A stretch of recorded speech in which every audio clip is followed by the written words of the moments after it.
Chioma's head slammed against the marble floor of ShopRite Lekki Mall. Shoppers screamed as her husband Emeka's fist connected with her face again, blood spraying across designer handbags on display. "You think you can embarrass me? You think you can question me in public?" he roared, dragging her by her braids past frozen security guards. "What would you do if this happened to you? Hit like if you believe no woman deserves this, and comment below where you're watching from." Chioma was 34, a successful Lagos realtor with her own agency. Emeka was 38, a banker everyone called chairman at their church. They'd been married 8 years with 2 children. To everyone, they were the perfect couple, always matching in aso-ebi at weddings, always smiling in photos. But behind closed doors, Emeka's fist spoke louder than his prayers. Today had started like any Saturday. Chioma took the kids to her mother's, then headed to Lekki for grocery shopping. That's when she saw him. Emeka, who'd said he had a work meeting, sitting in the mall's food court with a young woman in a tight red dress. Their hands were intertwined, his lips on her neck. The betrayal hit Chioma like a physical blow. She'd walked up calmly, phone recording. "So this is your work meeting?" The woman jumped up, but Emeka's face hardened with rage instead of shame. "You're following me now? Spying on me like some desperate housewife?" His voice was loud, drawing attention. Chioma stood her ground. "I'm your wife."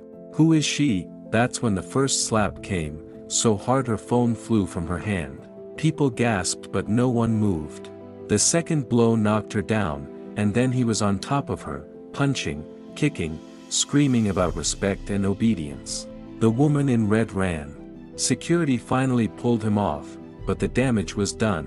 As mall security held Emeka back, Chioma looked up at dozens of phones recording, at shocked faces of witnesses, and something inside her changed forever. Chioma sat in the mall's security office, ice pack pressed to her swollen face, as the head of security reviewed footage. Emeka paced outside, still raging, demanding they release him. "Do you want to press charges, madam?" the security chief asked gently. Chioma's hands shook as she touched her split lip, tasted blood, felt her loose tooth. She thought about her children, Kosi who was 6 and Adana who was 4. Thought about her mother's voice saying, "Marriage is endurance," whenever Chioma hinted at problems. Thought about her church where Emeka was a deacon, where she led the women's fellowship. Thought about the shame, the gossip, the judgment that would come if she sent her husband to jail. "No charges," she whispered. The security chief looked disappointed but nodded. "At least let us take you to the hospital. You need medical attention, and you need documentation in case you change your mind." Chioma agreed, grateful for his wisdom. They took her out the back exit to avoid Emeka and the gathering crowd of onlookers filming everything. At Reddington Hospital in Victoria Island, the doctor examined her injuries with a grim expression.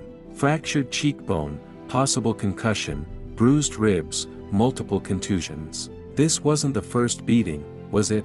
he asked quietly. Chioma looked away, ashamed. The doctor's eyes were kind but firm. "I'm documenting everything.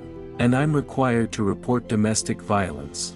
You don't have to stay in this marriage." As the doctor left, Chioma's phone buzzed constantly. Text messages, calls, WhatsApp notifications. The mall beating had gone viral. Videos from multiple angles showed Emeka's brutality, showed security's delay, showed Chioma's blood on expensive tiles. Her phone rang again. Emeka's mother. Chioma's hand hovered over the answer button, knowing whatever came next would change everything. "You provoked him, didn't you?" Emeka's mother, Mama Nukwu, didn't even ask about Chioma's injuries when she arrived at the hospital. She stood in the doorway, expensive geli wrapped high, arms crossed in judgment. "My son is a respected man. You had no right to confront him in public like a market woman." Chioma stared at her mother-in-law in disbelief. "He was with another woman. He beat me in front of hundreds of people. And you're blaming me?" Her voice was quiet but steady. Mama Nukwu waved a dismissive hand. "Men have needs. If you satisfied your husband at home, he wouldn't look elsewhere. Now see what you've caused. His reputation is ruined on social media, his reputation." Chioma sat up despite the pain shooting through her ribs. I have a fractured face and you're worried about his reputation. Mama Nukwu's eyes narrowed. You're his wife. Your duty is to protect him, not destroy him. Those videos need to come down.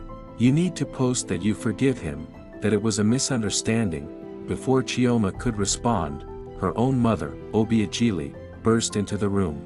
She took one look at her daughter's battered face and turned on Mama Nukwu with fury. Get out. Get out before I forget I'm a Christian woman and beat you myself. The two older women faced off, years of hidden tension exploding into open warfare. Your daughter is rebellious, doesn't know how to submit, Mama Nukwu spat. Obiageli stepped closer, voice deadly calm. My daughter is lying in a hospital bed because your son is an animal. And instead of apologizing, you come here with blame. We are done here. Tell your son the marriage is over.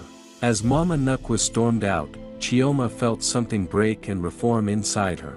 Her mother was right. The marriage was over. But first, she needed to make sure Emeka paid for what he'd done in front of all those witnesses at Lekki Mall. 2 days later, Chioma sat in the office of Lagos's most feared divorce lawyer, Barrister Funmilayo Coker. The videos from ShopRite had reached Funmilayo's desk within hours, and she'd reached out personally. I represent women like you for free when the case is this clear-cut, she said, sliding papers across her mahogany desk.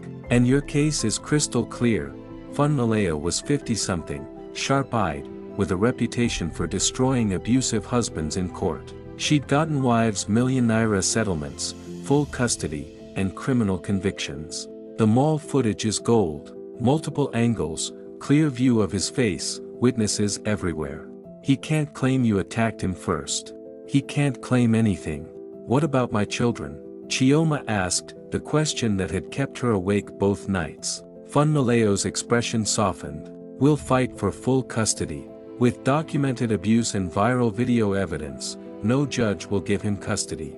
Supervised visitation at most. Your children will be safe. The relief that flooded through Chioma was so intense she started crying. There's more, Funmilayo continued. Several witnesses from the mall have contacted me. They want to testify. The security chief wants to testify. Even some of Emeka's own bank colleagues who were shopping there are willing to speak against him. You're not alone in this. That public beating was the worst mistake of his life. As Chioma signed the retainer agreement, her phone buzzed. A message from an unknown number. I was the woman in the red dress. I didn't know he was married and violent. I'll testify too. He told me he was divorced. I'm so sorry. Chioma stared at the message, then at Funmilayo. Can we use this? The lawyer's smile was sharp as a blade. Oh, we can use everything. By the time I'm done, Emeka will wish he'd never laid a hand on you. Emeka showed up at Chioma's mother's house in Surulere where she'd been staying with the children. He pounded on the gate at midnight, drunk and raging. Chioma, come out here. You think you can leave me? You think you can turn my children against me? His shouts woke the entire street, neighbors peering from windows. Chioma stood inside, children clinging to her, as her brothers rushed to the gate. Go away, Emeka. The police are coming, her brother Chidi yelled. But Emeka was beyond reason. I made you. Without me, you're nothing. You hear me? Nothing. I'll destroy your business, your reputation, everything. His words slurred but his rage was crystal clear. The police arrived within minutes. Lagos State Rapid Response Squad with sirens blaring. As they handcuffed Emeka for disturbing the peace and violating the restraining order Funmilayo had secured that morning, he locked eyes with Chioma through the window. The hatred in his gaze made her blood run cold. This wasn't over. This was just beginning. After the police took him away, Chioma checked her phone. The mall videos had been shared over 50,000 times. Her business page was flooded with messages, half supportive, half judgmental. Why did you marry him? You must have done something. Marriage is forever. But also, you're brave. Press charges. My sister died from domestic violence. Don't be silent. Her lawyer called. Emeka's been charged with assault and violating a restraining order. He'll spend the weekend in jail. Monday, we file for divorce and full custody. The woman in red, her name is Tiniola, she's ready to give a statement. Chioma, we're going to win this. But it's going to get uglier before it gets better. As Chioma hung up, she looked at her sleeping children and made a vow. Whatever came next, she would survive. And Emeka would pay for every punch, every slap, every moment of terror he'd inflicted. The witnesses at Lekki Mall had seen everything. And now, so would the courts. If you're invested in Chioma's journey, hit that subscribe button and turn on notifications. What do you think Emeka will do next? Comment below. Monday morning, Chioma walked into the Lagos High Court in Ikeja with her head high despite the fading bruises. Cameras flashed as journalists recognized her from the viral mall videos. Funmaleo stood beside her like a shield, briefcase in hand, power suit immaculate. Remember, say nothing to the press yet. Let the filing speak for itself. Inside, they submitted divorce papers citing domestic violence, infidelity, and emotional abuse. The court clerk's eyes widened reading the attached evidence: medical reports, mall security footage, police reports from the midnight incident, witness statements from 12 shoppers. This will be fast-tracked, she whispered sympathetically. Emeka arrived with his own lawyer. A man named Barrister Odukwe, known for defending wealthy men in divorce cases. Emeka looked rough. 3 days of jail had aged him. When he saw Chioma, his jaw clenched. "You'll regret this," he mouthed across the courthouse lobby. Funmaleo stepped between them immediately. "That's harassment, and these cameras caught it," she said loudly, gesturing to courthouse security cameras. Odukwe pulled Emeka back, whispering urgently. The preliminary hearing was set for 2 weeks away. As they left, Emeka's mother and sisters waited outside, holding signs reading, "Save our family," and "Forgive and forget." Chioma walked past them without a word, but their chants followed her. Home breaker, husband destroyer, rebellious woman. The irony wasn't lost on anyone watching. The woman with the broken face was somehow the villain. That evening, Chioma's business phone rang. Her biggest client, a church elder, was canceling their contract. "We can't be associated with divorced women," he said coldly. It was beginning. The price of leaving was going to be steep. Chioma sat in her small office in Lekki Phase 1, watching her business crumble. 3 more clients cancelled that week, all citing moral concerns about her divorce. Her secretary, Blessing, brought her phone with a troubled expression. "Madam, you need to see this." A Facebook post from Emeka's cousin claimed Chioma had been cheating, that the mall incident was her fault. "They're spreading lies," Chioma said, voice hollow. Blessing sat down across from her. "Madam, I was there. At ShopRite. I saw everything. I took video too. I'll testify if you need me." Chioma looked up, tears suddenly flowing. In all the chaos, she'd forgotten Blessing had been shopping that day too. "You do that?" Blessing nodded firmly. "What he did was evil. We all saw it." That evening, Funmaleo called with unexpected news. "A women's rights organization saw your case. They want to support you publicly, cover your legal fees, make this a landmark domestic violence case. But it means more publicity, more pressure. Your face will be everywhere." Chioma thought about her dwindling bank account, her struggling business, her children's school fees. "I'll do it," she said. "If my pain can help other women leave violent marriages, I'll do it." Funmaleo's approval was clear. "Good, because Emeka's lawyer is planning to paint you as an unfaithful wife who provoked him. We need to be ready for war." The next morning, Chioma woke to find her car tires slashed, and "husband snatcher" spray painted across her mother's gate. She called the police, filed another report, took more photos. The harassment was escalating, but so was her resolve. As she washed the paint off the gate with her brothers, a neighbor approached nervously. "I have video of who did it. Emeka's sister. I'll send it to you." Chioma looked at the footage on the neighbor's phone and smiled grimly. Every attack was creating more evidence. The preliminary hearing arrived and the courtroom was packed. News crews lined the hallway, women's groups held vigils outside, and Emeka's family filled 3 rows with matching "Stand by Your Man" t-shirts. Chioma sat with Funmaleo, her mother, and her brothers, a small army against his large family. The judge, Justice Adebayo, was known for being tough but fair. Funmilayo presented the mall footage first. The courtroom went silent as Emeka's fists connected with Chioma's face on the large screen. Someone gasped. Emeka's mother looked away. When it ended, Justice Adebayo's expression was granite. "Barrister Odukwe, your client has anything to say about this video?" Emeka leaned to his lawyer, whispering urgently, "Your Honor, my client was provoked by his wife's public disrespect and accusations of infidelity," Odukwe began. Funmilayo was on her feet instantly. "So he admits to beating her. The only question is whether she deserved it." The judge raised his hand for silence. "I've seen enough for today. Divorce is granted on grounds of domestic violence. We'll reconvene in 1 week for custody and asset division." The custody hearing was brutal. Emeka's lawyer brought his church pastor who testified about what a devoted father and husband Emeka was before this marital crisis. He brought his mother who cried about grandchildren being taken from her. He brought colleagues who praised his character at work. It was a parade of people who'd never seen him behind closed doors. Then Funmilayo brought her witnesses. The ShopRite security chief who testified about Emeka's violence. The doctor who detailed Chioma's injuries. Tiniola, the woman in red, who revealed Emeka had been dating her for 6 months, lying about being divorced. He said his ex-wife was crazy and trying to ruin him. "I believed him until I saw the videos," she said, crying. Blessing testified about seeing the mall beating firsthand.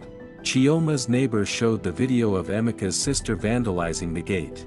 A police officer testified about the midnight disturbance and restraining order violation. By the end, Emeka looked small and defeated, his lawyer scrambling. Justice Adebayo took only 10 minutes to deliberate.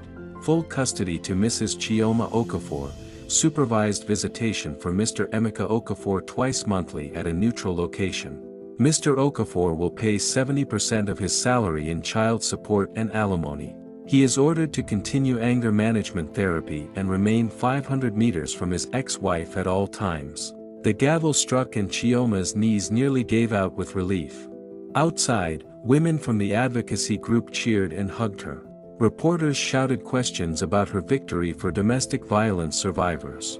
But through the crowd, Chioma saw Emeka's face twisted with rage and humiliation as his mother wept beside him. She knew that look. This wasn't over. A man like Emeka didn't accept defeat quietly. As she drove away with her children, her phone buzzed with a text from an unknown number.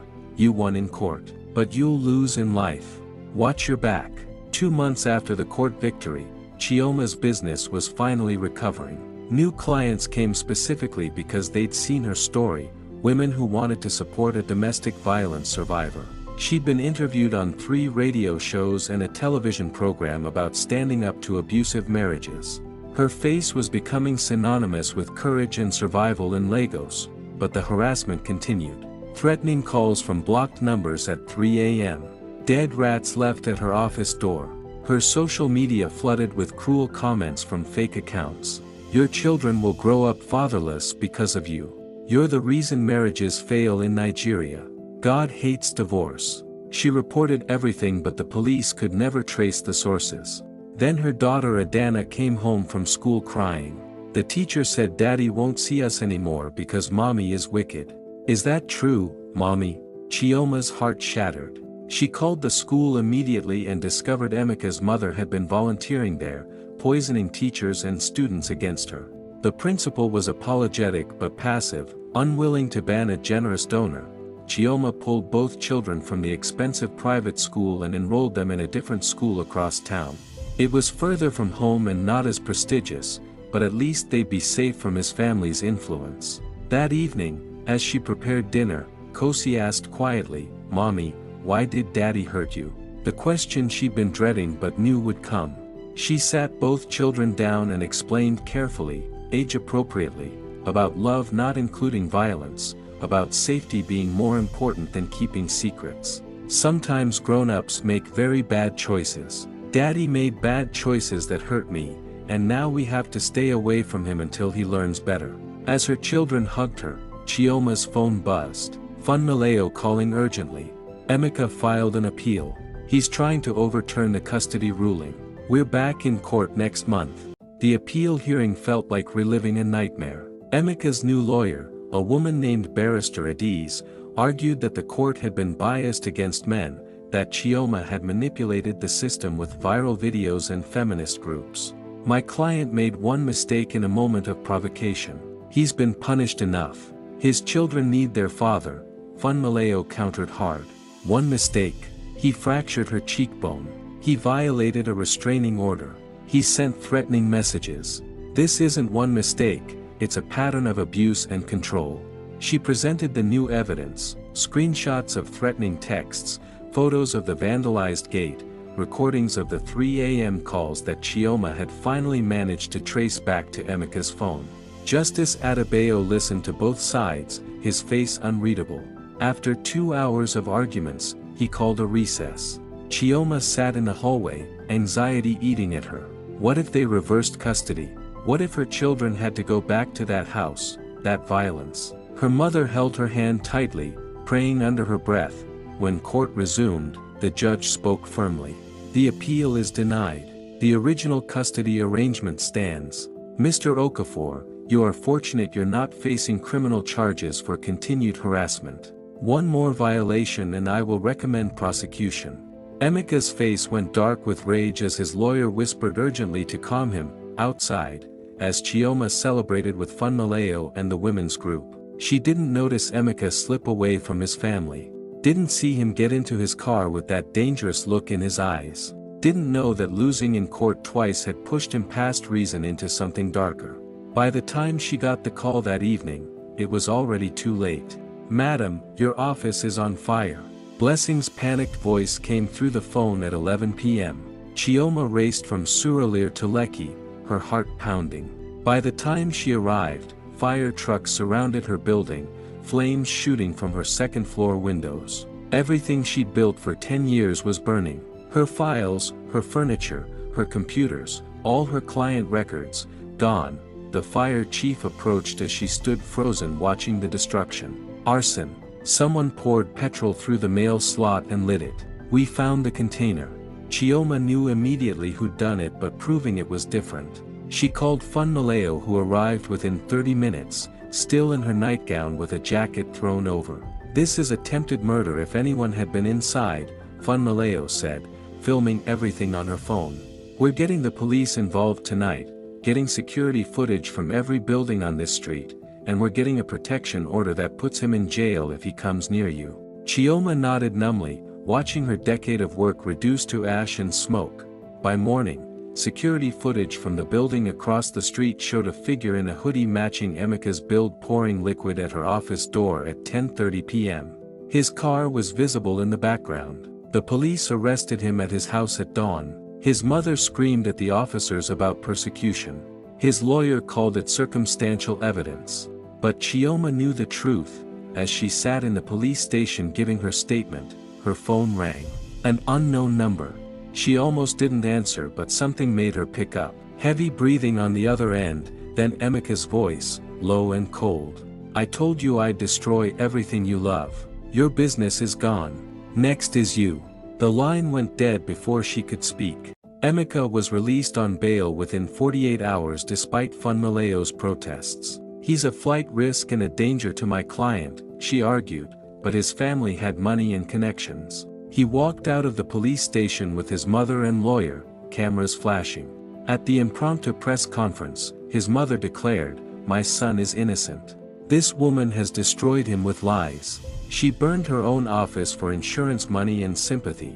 The accusation was so outrageous Chioma laughed bitterly watching it on the evening news. But some people believed it. Comments online started shifting. What if she did burn it herself? She's been playing victim for attention. Women lie about abuse all the time. The court of public opinion was turning, and it terrified her more than Emeka's threats.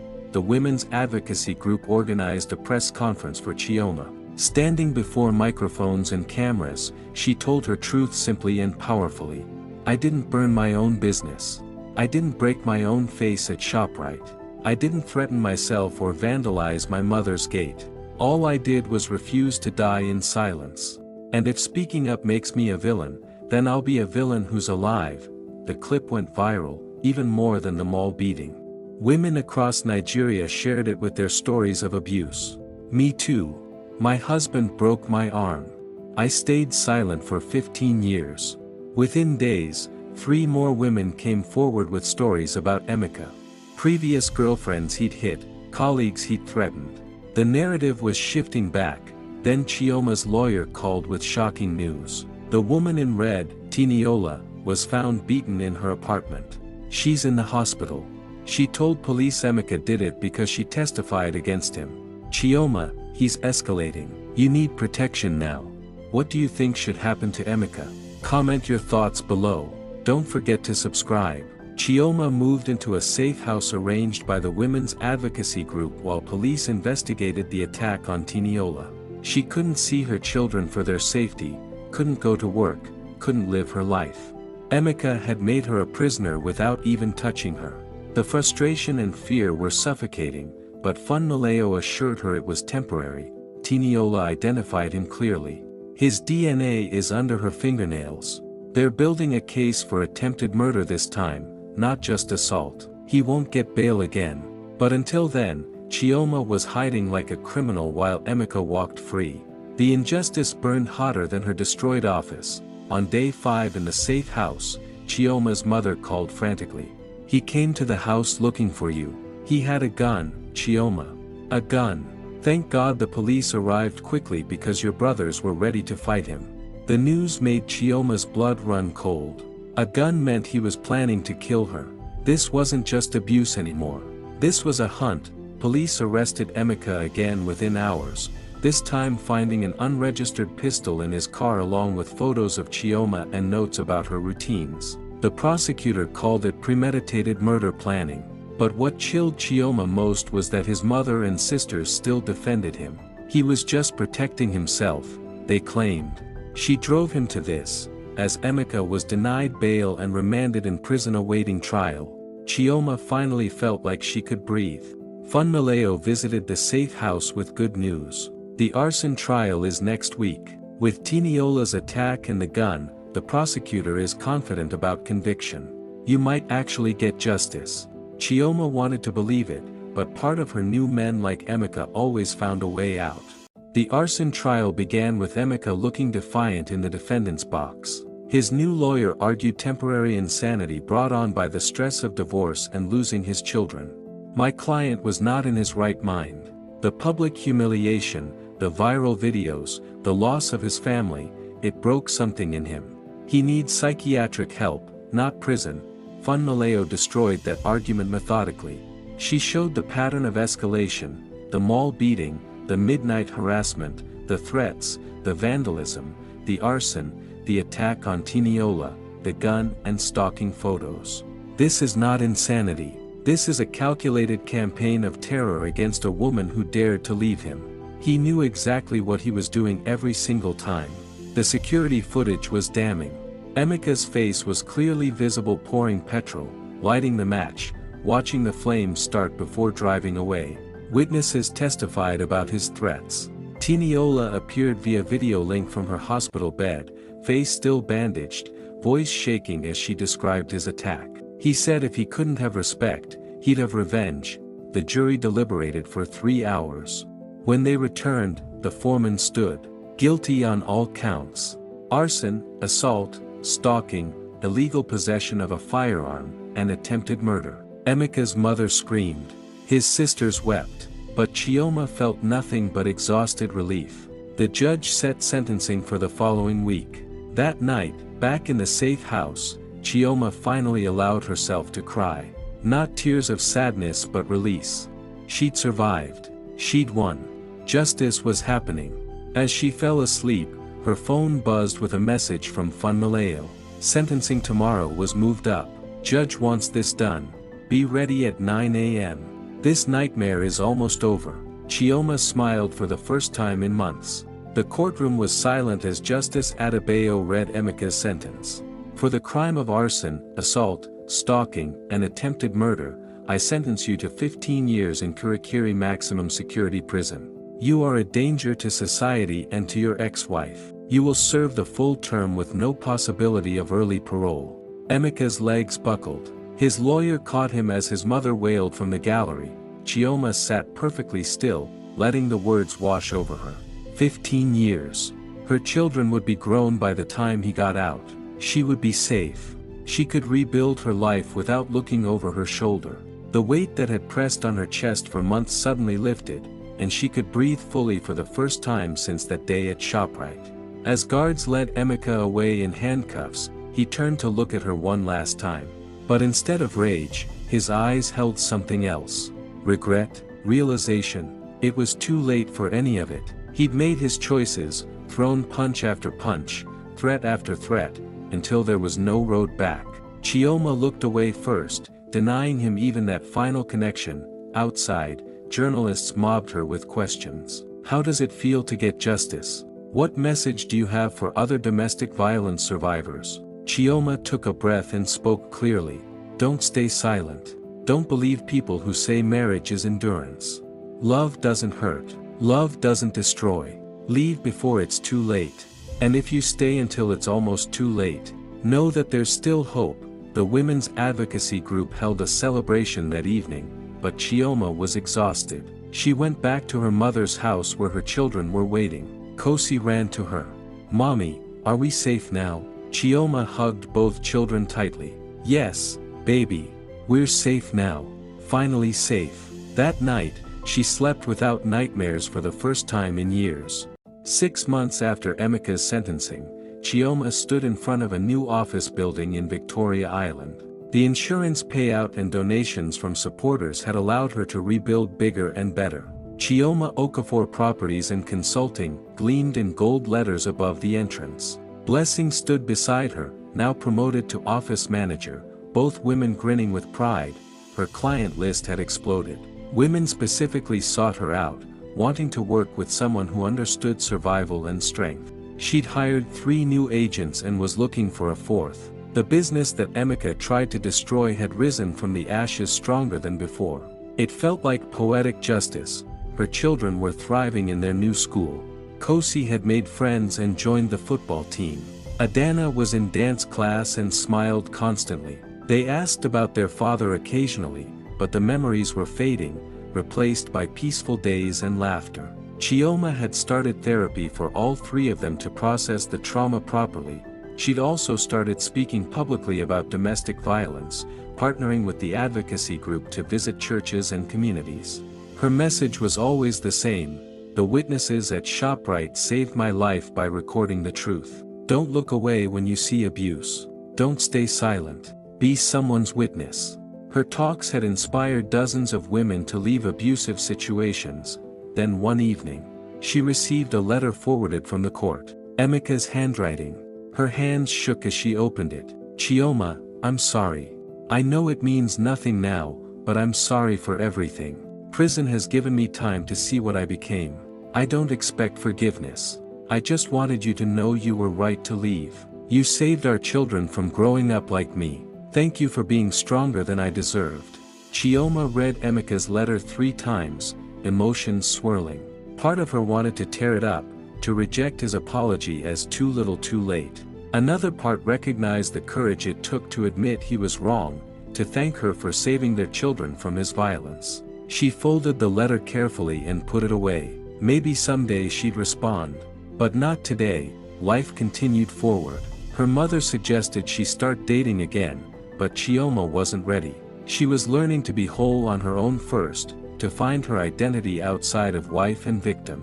She'd started painting again, a hobby from before marriage that Emeka had mocked. Her apartment walls filled with colorful abstracts that expressed everything she couldn't say in words. One afternoon at her office, a young woman named Blessing walked in crying, face bruised. I saw your interview. My husband beats me. Everyone says I should stay, that marriage is forever. But I can't anymore. Please help me. Chioma sat her down gently, seeing herself 2 years earlier, and began making calls to Fund Maleo, to the advocacy group, to the shelter. Helping other women became as important as her business. She started a foundation called ShopRite Witnesses to provide legal aid and support for domestic violence survivors. The name honored everyone who'd recorded that day, who who'd made her truth undeniable. Within months, they'd helped 23 women leave abusive marriages safely. Then Tiniola called unexpectedly. She'd fully recovered and wanted to meet. Over coffee at a Lekki restaurant, both women shared their experiences with Emeka. "He made us both victims," Tiniola said. "But we became survivors instead. Thank you for being brave first. You made it possible for me to speak up too." They parted as friends, trauma bonding them in unexpected ways. 2 years after the ShopRite incident, Chioma received an invitation to speak at a United Nations conference on domestic violence in Nairobi. Her story had traveled beyond Nigeria, inspiring women across Africa. She stood on that stage, no longer ashamed of her scars but wearing them as badges of survival, and told her truth to diplomats and activists from 40 countries. "I was beaten in front of hundreds of witnesses," she said, voice steady and strong. "And those witnesses saved my life by refusing to look away, by recording the truth, by testifying in court. We need a world where everyone is a witness, where silence is no longer acceptable, where leaving is celebrated not condemned." The standing ovation lasted 5 minutes. Back in Lagos, her business had expanded to 3 offices across the city. Her children were healthy and happy, Kosi talking about becoming a lawyer like Auntie Funmilayo, Adana saying she wanted to help people like Mommy. They rarely asked about their father anymore, and when they did, Chioma answered honestly but without bitterness. She'd started dating someone new, a gentle architect named Chidi who'd lost his sister to domestic violence. He understood her triggers, her need for space, her moments of fear. There was no rush, no pressure, just quiet companionship and respect. It was teaching her what love should actually feel like, safe and soft instead of sharp and dangerous. Then one morning, she received notification from the prison system. Emeka had requested a visit, asking to see his children under supervision. Chioma's first instinct was immediate refusal. But Kosi had asked about his father recently, and her therapist suggested that supervised contact might provide closure for the children. She called Funmilayo to discuss options, knowing whatever decision she made would be complicated and painful. After weeks of consideration, Chioma agreed to one supervised visit at a neutral facility with therapists present. She prepared Kosi and Adana carefully, explaining that Daddy was in prison for hurting people, that this was just to say hello, that they could leave anytime they felt uncomfortable. Both children were nervous but curious about the father they barely remembered. The visit was awkward and emotional. Emeka looked older, humbled by prison. He apologized to his children simply.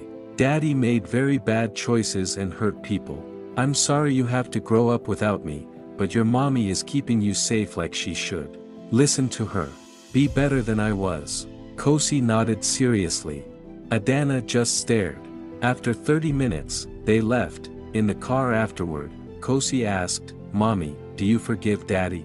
Chioma thought carefully. "I'm working on it. Forgiveness is for me, not for him. It means I don't let anger control my life anymore. But forgiving doesn't mean forgetting or pretending it didn't happen. It means choosing peace." Kosi seemed satisfied with that answer. That evening, Chioma stood on her apartment balcony overlooking Lagos, city lights stretching to the horizon. She thought about that day at ShopRite, how her whole world had shattered on marble floors in front of strangers. Those strangers had become her witnesses, her proof, her salvation. Their phones and their willingness to testify had changed everything. She'd survived domestic betrayal, infidelity, violence, arson, and attempted murder. She'd lost a marriage but gained herself. Her business was thriving, her children were safe, and she was teaching other women that leaving was possible. The mall beating that was meant to destroy her had actually freed her. As she went inside to tuck her children into bed, Chioma smiled. She'd won. Not just in court, but in life. Thank you for watching Chioma's complete journey from victim to survivor to thriver. What lessons did you take from this story? Comment below and share this with someone who needs hope. Hit subscribe for more powerful stories of resilience and justice. Remember, if you or someone you know is experiencing domestic violence, please reach out for help. You deserve safety and peace. Like this video if Chioma's courage inspired you.